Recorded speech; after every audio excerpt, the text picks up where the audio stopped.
This here is from Dan Wooten. He's talking about Harry and William and comparing. And what he's saying basically here is that a lot of people are kind of cool with Harry, and people like him and other media, of course, and YouTubers are the only ones saying that, well, Harry looks like he's a traitor and not so good. I'll let Dan explain for a minute.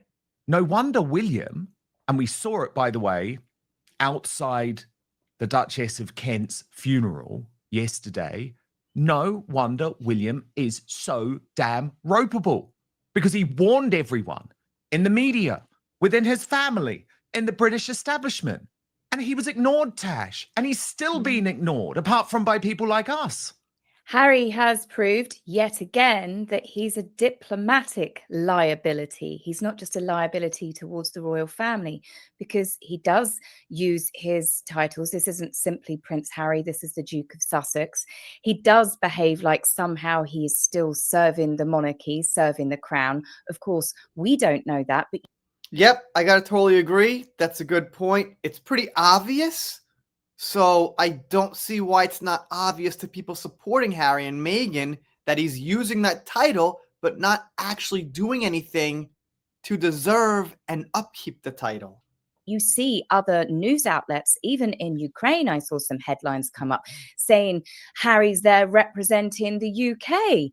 And he's not representing anybody other than himself. He was there purely as a representative of the Invictus Games to team up with superhumans.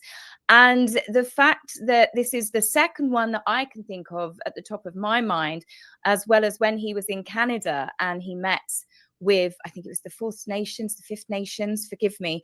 But he said that he was going to open conversations to do with a lot of the issues surrounding that. And that's a conversation between the king, the Canadian government. Okay, right. So even though I've been covering these two for quite a while, once in a while I still have an epiphany and things become crystal clear.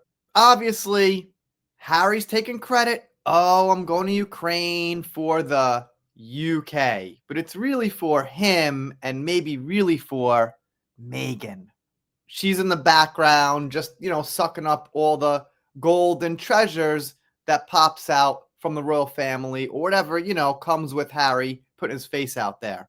And then she does her little silly cooking show, which is just an absolute zero as far as entertainment and originality or anything at all.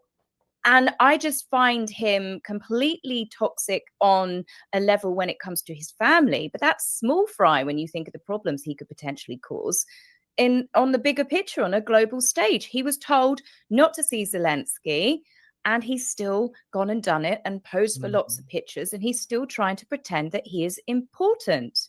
Yeah, and that too. And doesn't somebody else pretend that they're important? Yeah, it seems like people who aren't important but have made their name through other people, some people might know who I'm talking about also, act like they're important. Kind of frustrating, and that's one reason I can't support Harry and Meghan. That's one reason I keep making videos on them. You'll see people pass by, why are you making videos on this person or that person? Because they deserve the criticism and because it's fun. Yeah, that's it. Anyway, I totally agree. Harry's probably a traitor, a liability. He might actually love his country. He probably does. I mean, his love for his country and his family issues are two separate things. But